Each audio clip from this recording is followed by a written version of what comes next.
इस क्लास में हम प्रैक्टिस करने वाले ऐसे 60 जीके एमसीक्यू जो कि पेपर के लिए इंपॉर्टेंट है और ये सभी क्वेश्चन पेपर में पूछे जा चुके हैं। तो आज हम ऐसे ही क्वेश्चन की प्रैक्टिस करने वाले हैं जो बार बार रिपीट हो रहे हैं, ताकि हमारे आने वाले एग्जाम के लिए काफी आसान हो जाए हमें जीके स्टडी करना। तो शुरुआत करते हैं आज का हमारे इस जीके एमसीक्यू की। और हाँ, मेरे आंसर देने से पहले अपना एक आंसर टिक कर ले और अंत में बताए कि कितने आंसर आपके सही हुए थे। तो शुरुआत करते हैं। तो सबसे पहला प्रश्न हमारा है, ऊर्जा का एसआई मात्रक क्या होता है? तो ऊर्जा को हम किस में मापते हैं? तो ऊर्जा को हम मापते हैं जूल में। याद रखना है, ऊर्जा की जो एसआई मात्रक होती है वो होती है जूल। याद में इसे अच्छी तरह से रख लेना है, जूल है ऊर्जा का एसआई मात्रक। अब अगला प्रश्न है कि भारत में धारा 356 किससे संबंधित है? सो इसका राइट जवाब हो जाएगा वो है राष्ट्रपति शासन से। भारत में ऊर्जा धारा 356 जो है वो है राष्ट्रपति शासन से संबंधित। प्रश्नों को याद में रखना है उत्तर के साथ। नेक्स्ट क्वेश्चन है कि विश्व का सबसे बड़ा महासागर कौन सा है?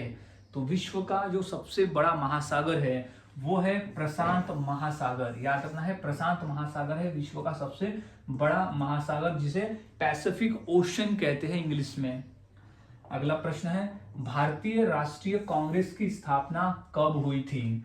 तो इसका राइट जवाब हो जाएगा 1885 में हुई थी। भारतीय राष्ट्रीय कांग्रेस की जो स्थापना है वो 1885 में हुई थी। अच्छी तरह से इसे याद में रख लेना है। और संस्थापक थे ए.ओ. ह्यूम ने राष्ट्रीय कांग्रेस की स्थापना की थी। अगला प्रश्न है कि मानव शरीर में रक्त की शुद्धि कौन करता है? तो रक्त की शुद्धि करने का काम है गुर्दा का। गुर्दा करता है रक्त की शुद्धि, जिसे किडनी कहते हैं। याद रखना है, किडनी करता है हमारे शरीर में रक्त की शुद्धिकरण। जो रक्त में अतिरिक्त मात्रा में यूरिया जल मौजूद होता है उसे रक्त से अलग निकालने का काम करता है किडनी, यानी गुर्दा, यानी वो मूत्र का निर्माण करता है। अगला प्रश्न है, बौद्ध धर्म के संस्थापक कौन थे? तो इसका राइट जवाब हो जाएगा, बौद्ध धर्म के संस्थापक थे गौतम बुद्ध। याद रखना है, बौद्ध धर्म के संस्थापक थे गौतम बुद्ध। अगला प्रश्न है, अशोक का कलिंग युद्ध कब हुआ? अशोक की कलिंग की लड़ाई कब हुई? तो वो हुई थी 261 ईसा पूर्व में कलिंग की लड़ाई लड़ी गई थी। और इस युद्ध के बाद में ही अशोक ने बौद्ध धर्म को अपना लिया था। याद रखना है, बौद्ध धर्म को अपनाया था कलिंग के युद्ध के बाद में सम्राट अशोक ने, क्योंकि इस लड़ाई में इतना खून खराबा हुआ कि अशोक का हृदय परिवर्तन हो गया और उसने फिर अहिंसा का मार्ग चुना था। और सम्राट अशोक जो थे वो थे मौर्य वंश से संबंधित। याद रखना है, ये भी प्रश्न आया हुआ है कि अशोक किस वंश से संबंधित थे? तो वो थे मौर्य वंश से संबंधित। अगला प्रश्न है, हेनसांग किसके शासनकाल में भारत आया था? तो इसका राइट जवाब हो जाएगा, वो आया था हर्षवर्धन के शासनकाल में। हेनसांग जो है वो हर्षवर्धन के शासनकाल में भारत आया था। अब अगला प्रश्न है कि बौद्ध धर्म का पवित्र ग्रंथ क्या है? तो इसका सही जवाब हो जाएगा त्रिपिटक। बौद्ध धर्म का जो पवित्र ग्रंथ है वो है त्रिपिटक, जहां पर गौतम बुद्ध के उपदेशों का संग्रह दिया गया है। अगला प्रश्न है कि प्लासी के युद्ध में अंग्रेजों का नेतृत्व किसने किया था? तो इसका राइट जवाब हो जाएगा रॉबर्ट क्लाइव। रॉबर्ट क्लाइव ने किया था प्लासी के युद्ध में अंग्रेजों का नेतृत्व। अगला प्रश्न है, भारत की सबसे बड़ी खाड़ी कौन सी है? तो इसका सही जवाब है बंगाल की खाड़ी। भारत की सबसे बड़ी खाड़ी का नाम है बंगाल की खाड़ी। और हाँ गाइस, मेरे आंसर देने से पहले आपको आंसर देना है अपना और अंत में बताना है कि कितने आंसर आपके सही हुए थे। अब अगला प्रश्न है कि भारत की सबसे बड़ी नहर कौन सी है? तो इसका राइट जवाब हो जाएगा इंदिरा गांधी नहर। भारत की जो सबसे बड़ी नहर है उसका नाम है इंदिरा गांधी नहर। अगला प्रश्न है, विश्व की सबसे बड़ी खाड़ी कौन सी है? तो वो है मैक्सिको की खाड़ी। विश्व की सबसे बड़ी खाड़ी है मैक्सिको की खाड़ी। याद में से अच्छी तरह से रख लेना है। सो अब नेक्स्ट क्वेश्चन की बात करते हैं। तो नेक्स्ट क्वेश्चन है, धर्मनिरपेक्ष शब्द संविधान में कब जोड़ा गया था? ये इंपॉर्टेंट प्रश्न है। तो इसका सही जवाब है 42वें संशोधन में जोड़ा गया था। धर्मनिरपेक्ष शब्द जो है वो संविधान के 42वें संशोधन में जोड़ा गया है। अगला प्रश्न है, डूरंड कप किस खेल से संबंधित है? तो इसका सही जवाब हो जाएगा फुटबॉल के खेल से। डूरंड कप का जो संबंध है वो फुटबॉल के खेल से है। इंपॉर्टेंट प्रश्न है, अच्छी तरह से इसे याद में रख लेना है। अब नेक्स्ट क्वेश्चन है कि प्रकाश वर्ष किसकी इकाई है?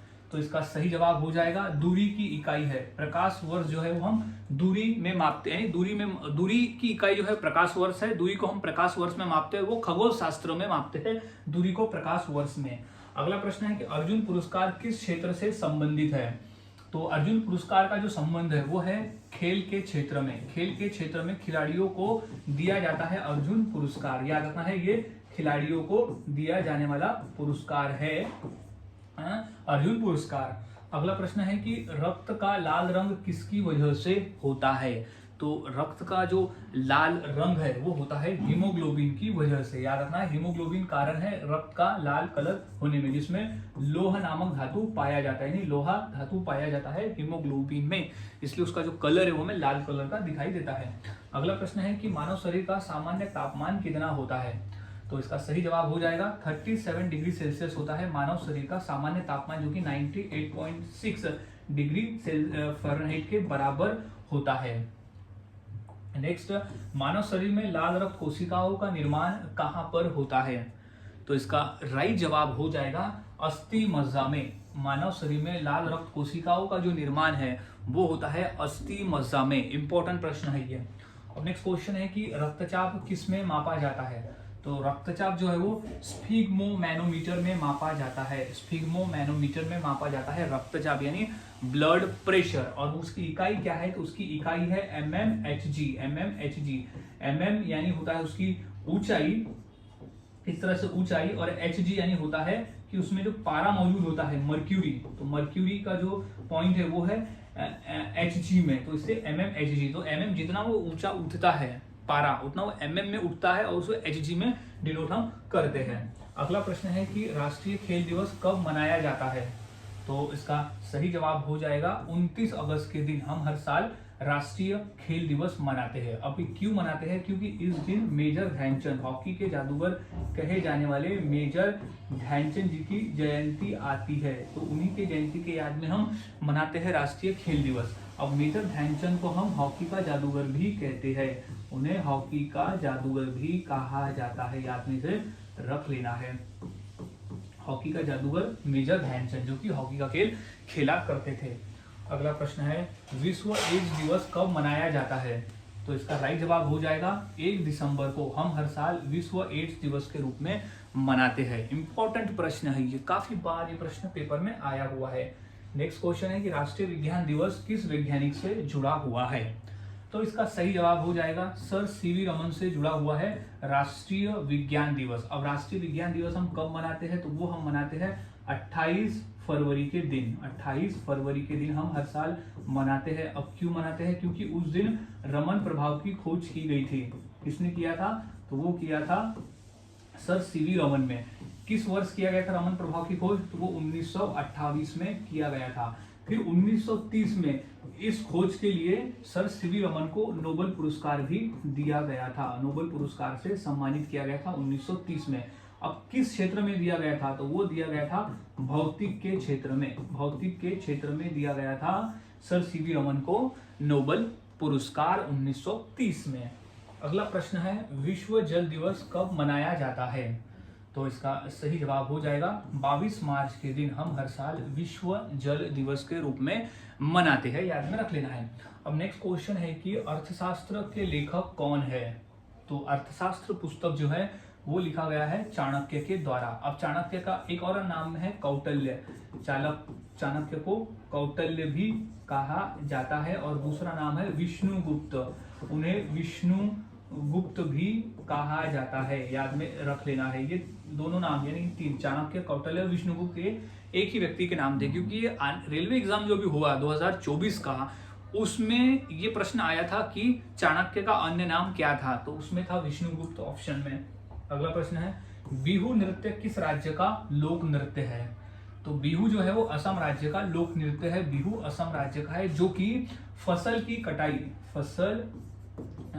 फसल की कटाई से संबंधित है बिहू नृत्य का, याद में रख लेना है। जैसे पंजाब में लोहड़ी का त्योहार मनाते हैं, वैसे ही असम में बिहू मनाया जाता है, और महाराष्ट्र में संक्रांति। तो ये जो त्योहार है वो एक ही दिन में पड़ते हैं, लोहड़ी पोंगल, और तमिलनाडु में पोंगल। ये जो त्योहार है वो एक ही दिन में पड़ने वाले हैं, जो कि अलग अलग राज्य में होते हैं। अगला प्रश्न है, कोणार्क का सूर्य मंदिर किस राज्य में स्थित है?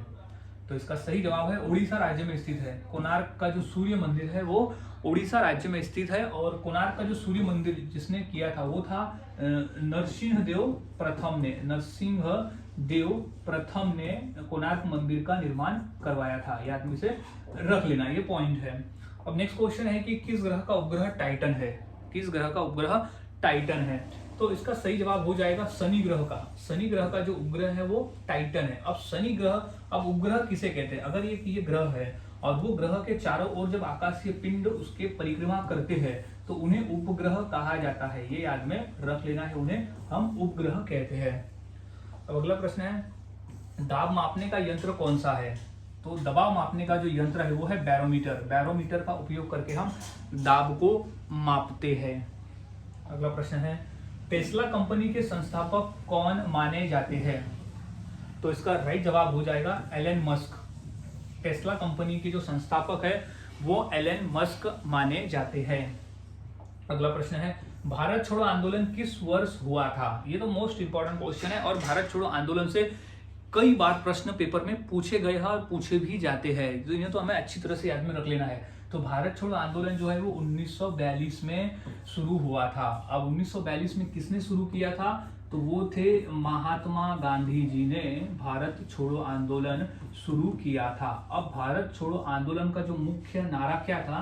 तो वो गांधी जी ने दिया था, करो या मरो का। करो या मरो का। तो करो या मरो से ये संबंध था कि अपने आजादी के लिए कुछ करो या फिर मरो, यानी इस गुलामी से बेहतर है कि मर जाओ, या तो फिर अपनी आजादी के लिए लड़ाई लड़ो। इस जो ये वाक्य था करो या मरो, इसका मेन उद्देश्य था, यानी उसका मेन मतलब था इसका, करो या मरो का। अब नेक्स्ट क्वेश्चन है कि भारतीय रिजर्व बैंक की स्थापना कब हुई थी? तो इसका सही जवाब है 1935 में हुई थी। 1935 यानी 1 अप्रैल 1935 को हुई थी रिजर्व बैंक की स्थापना। 1 अप्रैल 1935 में बना था RBI, reserve bank of India. अब वो किस अधिनियम से? तो भारतीय रिजर्व बैंक अधिनियम 1934 के अंतर्गत इसकी स्थापना हुई थी। अगला प्रश्न है, मानव शरीर की सबसे लंबी हड्डी कौन सी होती है? तो इसका सही जवाब हो जाएगा फीमर हड्डी। मानव शरीर की जो सबसे लंबी हड्डी है वो फीमर हड्डी होती है, और वो कहाँ पाई जाती है? तो वो मानव शरीर के जांघ में पाई जाने वाली हड्डी है फीमर हड्डी। और फीमर हड्डी जो है वो सबसे लंबी होने के साथ साथ सबसे मजबूत हड्डी भी है, याद में से रख लेना है। सो अब नेक्स्ट क्वेश्चन की बात करते हैं। तो भारत में योजना आयोग की स्थापना कब हुई थी? तो इसका सही जवाब है 1950 में हुई थी। भारत में योजना आयोग की जो स्थापना है वो 1950 में की गई थी। अगला प्रश्न है, गंगा और यमुना नदी का संगम कहाँ होता है? तो गंगा और यमुना नदी का जो संगम है वो होता है प्रयागराज में। गंगा और यमुना नदी का जो संगम है वो होता है प्रयागराज में।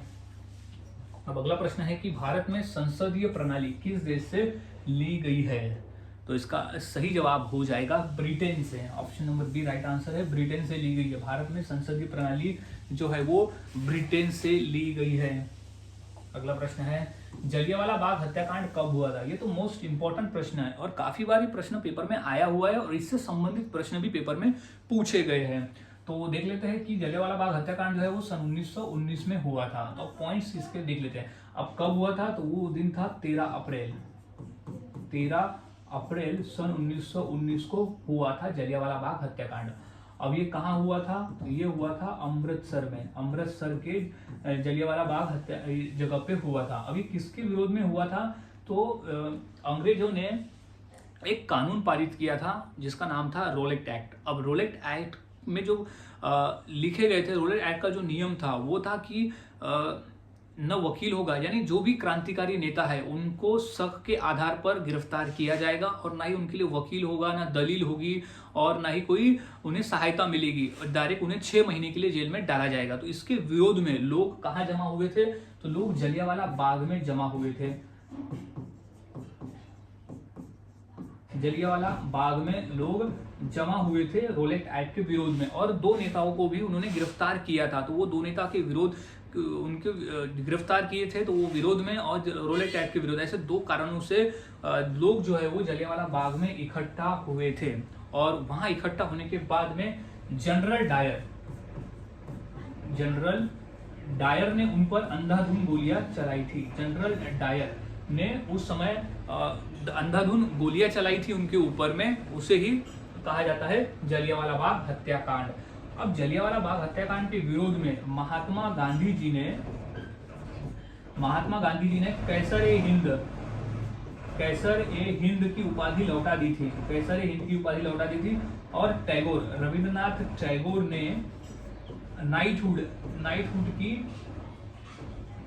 उपाधि लौटा दी थी। तो ये जो कैसर ए हिंद और नाइटहुड की उपाधि लौटा दी थी रविंद्रनाथ टैगोर ने, और कैसर ए हिंद महात्मा गांधी ने लौटा दी थी जलियांवाला बाग हत्याकांड के विरोध में। तो ये सभी पॉइंट्स को याद में रख लेना है।